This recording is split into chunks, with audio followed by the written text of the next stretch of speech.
tayo sa gitna. Tingnan mo, ang ganda oh. Yan, maganda di. Ay, yung itong lugar na ito talaga, magandang lugar na ito talaga. Alam niyo mga friends, napakalamig dito sa kinatatayuan ko. Ang lakas ng hamog. Ang lamig. Ito, makikita niyo yan, oh. Yan, oh. Ang ganda ng ano dito, ang ganda ng ilog na to. Yan, oh. Pati yan, oh. Oo, may mga lalaking ibon pa dito. Yan ang wakwak yata eh. Kung wak, kumaganon eh. Diyan ako, ano diyan ako, yung may kubo doon nakatira, yung matanda diyan, sabi niya, may ahas, may cobra daw siyang napatay sa kubo niya.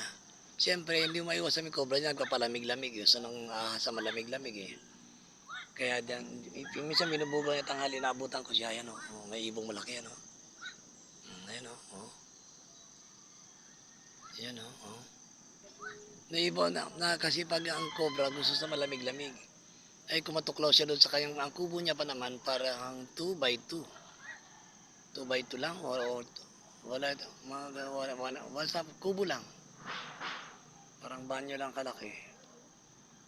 Yan naman tanda yung kangkong yan, siyang may-ari ng kangkong na tinanim niya, bagong tanim niya yan. Kasi nung bagyo Katrina, ano yan, wash out lahat, zero as in zero. Walang natira. Yan ang tagak, maraming tagak dito nag-aabang ng isda. Pati yung mga gabi na yun, dati zero yun, wala, wash out lahat yan. Na-wash out lahat yung mga ano na yan. Yan ang zero, nakapuko.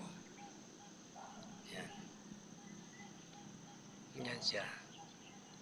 Ito dito, itong kinatatayuan ko ito, this is the most elevated part ng dam. Pero nung nagbangkat rin, kitang-kita ko dito sa simentong ito, umaapaw dito. Pinawawas out doon ang lahat ng mga basura, mga puno, lahat. Nakakatakot ang itsura. Sa mga previous videos ko. Doon. Yan o. Maganda dito tapos yun.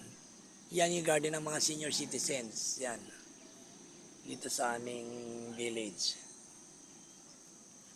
Tapos, yung mga sako na yan ay mga lupa. Ang ibang mga doon, mga balding sira, yan yung nililagyan nila ng lupa, tinatanim nila ng mga talong, kalabasa, kung ano-anong pananim. Tinatanim nila. Bago yung mga sako ng simento, ilagyan ng lupa, tataniman nila ng maski na anong pananim. Yan, mga alokbati. Yan dati yan, para daan ng tricycle yan, winas out ng baha.